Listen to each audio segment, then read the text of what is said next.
কি করো?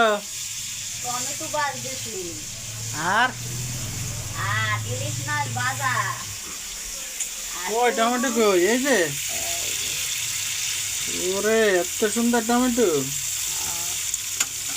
কালারটা তো অনেক সুন্দরই লাগতেছে টমেটোটার। ইলিশ মাছ দিয়া খাবো। কড়া ভাজা দাও না কে? সেদ্ধ হয়ে যেতেছে তেলের ভিতরে। এই তুমি বেশি বুঝো না, রান্নার মধ্যে বাবা খান বাউলি না। কে কি হয়েছে? আমি তো খারাপ কইছি কই নাই, ভালোই কইছি। ওরা ভালো কইলে বলবো, রান্না করি আমি। সেদ্ধ হয়ে গলিয়ে যাইতেছে টমেটোটা। গলুক। আর কই ইলিশ মাছ ওই কই? এই যে ছোট একটা ইলিশ মাছ। এই ওই এতে করর এক তলিতে ভরে বইছা। আরে আমরা গরিব মানুষ, যেটু আনতে পারি এটু তো আমার খাওয়া লাগবে। তাই এটা মাছ এ কাম হয়েছে। আমরা হইলাম গরিব মানুষ, আমরা এটা কি আবার ডিমও আছে নাকি? হয়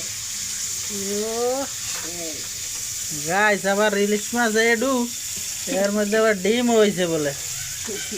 দেখেন তো কি অবস্থা। আমরা হইলাম ছোট গরিব মানুষ। আর আলু আর বেগুন? আলু বেগুন তেলে এই। ভাজবো। আলু কি ভাজবা? হয়। আর বেগুনও ভাজবা না? যে জিনিসপত্রের দাম বেগুনও তো ভাজবা।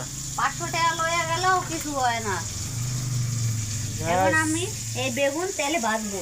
কেমন হয়েছে? অনেক সুন্দর হয়েছে। এই এটা আজকে ভাত আশা খাবো। করি সবাই- ওরে আশা করি ভিডিওটি শেয়ার করে সাবস্ক্রাইব করে দেবে সবাই।